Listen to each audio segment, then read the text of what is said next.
आप सभी का स्वागत है दोस्तों चैनल रणभूमि मैथ्स पर। दोस्तों जैसा कि आप स्क्रीन पर क्वेश्चन देख पा रहे हैं तो आपको लग रहा होगा कि ये तो बहुत बेसिक सा क्वेश्चन है और गुरुजी आज इतना सिंपल सा वीडियो क्यों लेकर आए हैं।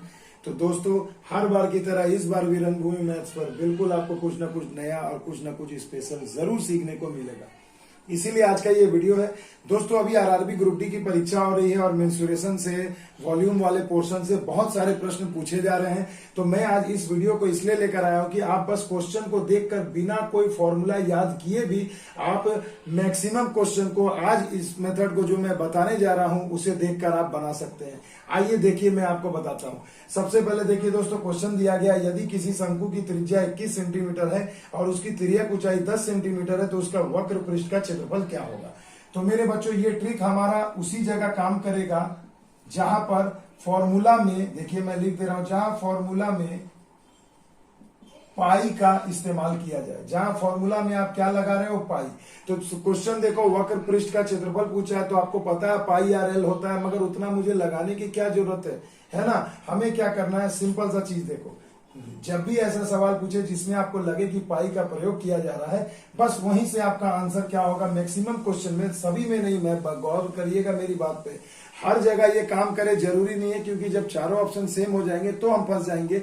मगर जहां पर ऑप्शन ऐसे रहेगा तो पहले इस बार बनाने के पहले इस मेथड से ऑप्शन को जरूर चेक कर लेना। तो देखो पाई का मतलब होता है मेरे बच्चों 22/7, और पाई यानी क्या होता है 2 × 11 और बटा में होता है 7, होता है ना भाई। यानी जो आंसर होगा वो आपका 11 से गुणा करके आया है, यानी जो आंसर होगा आपका वो 11 से कटना चाहिए। और 11 से कटने का नियम आप सभी को पता है मेरे भाई, क्या होता है कि अल्टरनेट डिजिट को जोड़िए और बाकी बचे संख्या को जोड़ के घटा के देखिए क्या होता है। जैसे एक एग्जांपल ले लो, मैं यहां पर मान लो ले लेता हूं एक संख्या 3080। अब आप बताइए ये 3080 जो है क्या ये 11 से कटने वाली है। तो मैं कहूंगा जी हाँ बिल्कुल कटेगी। कैसे, तो देखो अल्टरनेट डिजिट 8 और 3 11, और यहाँ 0 है तो 0 ही होगा। तो 11 में से 0 को घटाओ, देखो 11 आ रहा है। तो मैं कहूंगा कि जी हाँ गुरुजी ये संख्या जो है 11 से कटने वाली है ना। अगर मैं कोई और ऐसी एक संख्या ले लूं जिसे चेक करना पड़े कि हाँ भैया वो 11 से कट रहा है कि नहीं, तो चलिए मैं एक संख्या और आपको लिख करके दिखा देता हूं। तो जैसे देख लो 1540। अगर मैं कहूं कि क्या भाई साहब ये संख्या 11 से कटने वाली है, तो आप कहोगे जी गुरुजी देखो 4 और 1 5, और यहाँ 5 में 4 को जोड़ो तो 5 ही होगा, घटाओ तो देखो कितना आ गया 0। तो यही तो दो चीजें हम लोग जानते हैं, या तो घट के 0 आए अल्टरनेट डिजिट का सम, और या तो पूरा घट करके 11 आए, है ना। तो तभी तो हम कहते हैं ना कि संख्या 11 से कटने वाली है। और अगर 11 से कटने वाला आपको मिल जाता है, सभी 2 डिजिट या 2 ऑप्शन आपको 11 से कटने वाला मिल गया, तो फिर आप 2 से कटा करके चेक करोगे, यही तो करेंगे ना अपन। तो चलिए देखिए, जैसा कि अब आप क्वेश्चन को देख पा रहे हैं स्क्रीन पर, देखिए इसमें क्या कहा गया है कि यहां पर पूछा जा रहा है कि इनमें से कौन सी संख्या है, यहां पे कौन सी ऐसी संख्या है जो भैया वक्र पृष्ठ का क्षेत्रफल होगा। तो सबसे पहला ऑप्शन देखो 230 है, तो कटा के देखो 2 और 0 को जोड़ो और 3 घटाओ, यानी 11 से नहीं कटेगा। अगला ऑप्शन क्या होगा 600, तो देखो ये 6 में से 0 के 0 6 होगा, नहीं होगा। तो फिर देखो 660 है, तो देखो यहाँ 6 में 0 को हमने जोड़ा तो हो गया 6, और ये 6 को घटा दो तो देखो 0 आ रहा है, यानी ये आपका सही जवाब हो गया। कोई क्वेश्चन बनाने की जरूरत नहीं। एक और ऑप्शन है, चेक कर लो 580, देखो ये हो गया 5, और 5 में से 8 को घटाओगे तो भी नहीं होगा, तो ये भी आंसर नहीं होगा, यानी कि ऑप्शन नंबर सी आपका सही जवाब होगा। आ गई बात समझ में, देखो कैसे चुटकियों में अब सॉल्व होगा। तो ऐसे प्रश्न में आपको ये ध्यान रखना है कि 2 ऑप्शन भी मिल जाए तो फिर 2 से कटा के चेक करना, और तो भी ना हो तो भैया आपको तो बेसिक पता ही है कैसे फॉर्मूला लगा के बनाते हैं। तो मेरे बच्चों यही प्रयास है मेरा कि अभी परीक्षा में समय बचाइए, फटाक से वीडियो को पूरा शुरू से अंत तक देखिए और परीक्षा में इसी मेथड का प्रयोग करिएगा। कहीं काम आपको आ गया तो बहुत जल्दी आप परीक्षा में आगे बढ़ जाओगे। अगला सवाल देखिए स्क्रीन पर है, इसका ऑप्शन नहीं दिख रहा होगा, लीजिए मैं लिख देता हूं। ऑप्शन है 3080, 1580, उसके बाद है 1560, और उसके बाद है 2280। तो ये घन सेंटीमीटर में आपको ऑप्शन दिया गया। आयतन पूछा, मैक्सिमम सवाल आयतन और वक्र पृष्ठ के क्षेत्रफल में ही पूछने से आप ये तरीका लगा सकते हो। तो देखो अब हम लोग करते हैं, ये 8 और 2 10 हो गया, और ये 2 है घट के 11 या उसका मल्टीपल नहीं आएगा या 0 नहीं आएगा। फिर देखो 6 और 1 7, 7 में से 5 गया 2 नहीं होगा, है ना। 8 और 1 9, 9 में से 5 गया 4, ये भी नहीं होगा। देखो 8 और 3 11, 11 में से 0 जाएगा तो 11 बचेगा, यानी ऑप्शन नंबर ए आपका सही जवाब हो जाएगा। आ रहा है ना मजा। देखो ना कोई फॉर्मूला हमने आपको बताया, ना कोई हमने याद करने को कहा, बिना फॉर्मूला के भी आयतन और वक्र पृष्ठ का क्षेत्रफल बनाया जा सकता है दोस्तों। मैक्सिमम क्वेश्चंस को, सभी को नहीं, ये बात याद रखिएगा। ठीक है दोस्तों, आइए कुछ क्वेश्चन और देख लेते हैं। अब देखिए दोस्तों, अगला जो क्वेश्चन है स्क्रीन पर बहुत ही लाजवाब है। देखिए दोस्तों, कहा जा रहा है एक पहिया प्रति सेकंड 4 चक्कर लगाता है, यदि पहिए का व्यास 84 सेंटीमीटर, उसकी चाल बताएं। तो क्या करना है मेरे भैया, उतना मुझे देखना ही नहीं है, बस मैं ऑप्शन को देखूंगा। देखो 10.56, 10.57, 10.58 और 10.59। तो देखिए जोड़िए, 1 और 5 हो गए कितना मेरे भाई, ये हो गया 6 और 9, ये आंसर नहीं होगा। 5 और 1 6 और ये 8, आंसर नहीं होगा। 5 और 1 6 और ये हो गया 7, 6 में से 7 गए 1, नहीं होगा। अब ये देखो 5 और 1 कितना हो गया 6, और 0 और 6 को जोड़िए 6 घटा दीजिए, देखिए 0 आ रहा है, यानी ऑप्शन ए आपका सही जवाब होगा।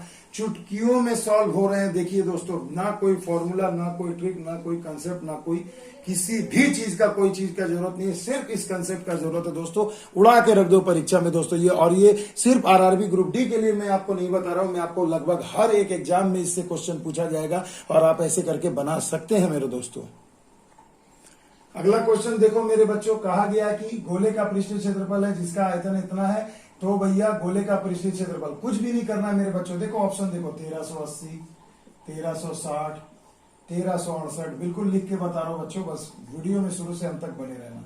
देखो 8 और 1 9, 9 में से 3 गया 6, नहीं होगा। 6 और 1 7, 7 में से 3 गया 4, नहीं होगा। 6 और 1 7, 8 3 11, नहीं होगा। 8 और 1 9 और 3 और 6 9, यानी कि मेरे बच्चों 9 में से 9 गए 0, यानी यही ऑप्शन नंबर डी आपके सवाल का जवाब होगा। ना कुछ क्वेश्चन पढ़ने की जरूरत है, ना कुछ, बस ऑप्शन पहले देख के कटा लो ना भैया, समय बचाओ। जब नहीं बनेगा तब फॉर्मूला लगाना, मगर इस मेथड से पहले क्रॉस चेक जरूर करिएगा। अगला क्वेश्चन देखिए दोस्तों, बहुत ही बेहतरीन दिया गया है, इसे जरा ध्यान से समझिए। देखिए कहा गया है कि इसमें भी, अब क्वेश्चन नहीं पढ़ूंगा दोस्तों, सिर्फ ऑप्शन से बात करते हैं। तो देखो 1936, 1937, 1938 और 1939 क्वेश्चन आपको पढ़ना होगा, आप पढ़ लो, मेरे को नहीं पढ़ना भैया, मैं बस डायरेक्ट ऑप्शन से बात करूंगा। तो देखो 3 और 1 4, 9 में से 9 9 18, ये नहीं होगा। 3 और 1 4 9 8 17, नहीं होगा। 3 और 1 4 और 9 7 16, नहीं होगा। देखो अब यहाँ 3 और 1 4, ये हो गया कितना, 9 6 15। घटाते हैं अगर, तो देखो भैया माइनस हो रहा है 11, मगर आप बोलो 11 आ रहा है ना, तो डिविजिबिलिटी रूल में मैंने आपको क्या बताया था कि या तो 0 आए या 11 आए, तो यही आपका सवाल का जवाब हो जाएगा, ऑप्शन नंबर ए। आ गई बात समझ में। अब आइए थोड़ा और कठिन प्रश्नों की ओर चलते हैं।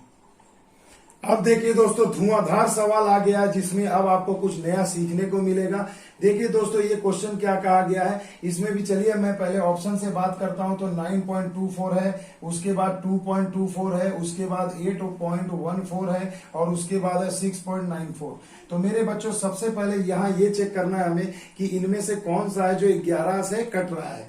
तो देखिए 9 4 13, 13 में से 2 गए 11, यानी कि ये वाला कट रहा है, ये आंसर हो सकता है। देखो 2 4 6, ये नहीं होगा। 8 4 12, 12 में से 1 गए तो 11, यानी कि ये वाला भी आपका आंसर हो सकता है। 6 4 10, ये नहीं होगा। तो अब देखो मेरे बच्चों, अब मैंने आपको बताया था ना कि पाई यानी कि 22/7, तो पाई मतलब 22 मतलब 2 गुणा 11, तो 11 से आपने चेक कर लिया। फिर मैंने आपको दूसरा स्टेप बताया था कि भैया जो आपका आंसर होगा वो 2 से भी कटना चाहिए। तो देखो 9.24 भी 2 से कट रहा है और 8.14 भी 2 से कट रहा है, दोनों के दोनों कट रहे हैं क्योंकि दोनों के अंत में एक सम संख्या है, तो 2 से कटेगा। अब क्या करोगे मेरे भैया, अब बताओ, अब असली काम आ गया है आपका कि अब आप क्या करोगे ऐसे प्रश्नों के लिए। तो मेरे बच्चों याद रखिएगा, यहां अब आपको थोड़ा सा सवाल पे गौर करिए। इसकी तिरछी ऊंचाई 4.2 है। 4.2 यानी कि मतलब क्या हो जाता है, अगर मैं 42 ही पकड़ू तो इसे मैं क्या करूंगा दोस्तों, 7 तिया 21, 21 दूना 42, तो 2 आपने चेक कर लिया, 11 चेक कर लिया, यानी ये 3 का भी मल्टीपल होगा कि नहीं, 3 का मल्टीपल आ गया। बात समझ के, पाई RL जब गुणा करोगे तो 3 का तो मल्टीपल होगा ही। तो अब आप यहाँ पर ये सोचिए कि इन दोनों ऑप्शन में कौन 3 से कट रहा है। तो 3 से कटने का नियम क्या, अंकों का योग 3 के पहाड़ा में आना चाहिए। तो देखो 8 4 12 और 1 13, इसको जोड़ने से 13 आ रहा है, यानी ये वाला आंसर आपका नहीं होगा। तो इसे जरा, तो यही आंसर होगा। लो भैया टिक लगा दिया, मगर एक बार क्रॉस चेक कर लो तो देखो 9 2 11, 11 और 4 15, 15 3 से कट सकता है, यानी ऑप्शन नंबर ए ही आपके सवाल का सही जवाब हो जाएगा। आ गई बात समझ में? तो देखो मेरे बच्चों कितने जबरदस्त तरीके से मैंने आपको समझाया है। तो मैक्सिमम प्रश्न को आप इस तरीके से उड़ा सकते हैं। बस 11 और 2 का मल्टीपल चेक करो, नहीं मिलेगा तो देखो फिर कि किससे गुणा करके लाया गया, तो उस संख्या का एक छोटा गुणनखंड निकाल के उससे कटा के चेक कर लो। परीक्षा में ना कोई फॉर्मूला, ना कोई लॉजिक, किसी भी ट्रिक की जरूरत नहीं है, बस ही एक सिंपल मेथड से आप क्वेश्चन को सॉल्व कर सकते हैं। तो वीडियो कैसा लगा दोस्तों मुझे कमेंट सेक्शन में जरूर बताइएगा। मिलते हैं अगले वीडियो में, तब तक के लिए दोस्तों जय हिंद, जय भारत।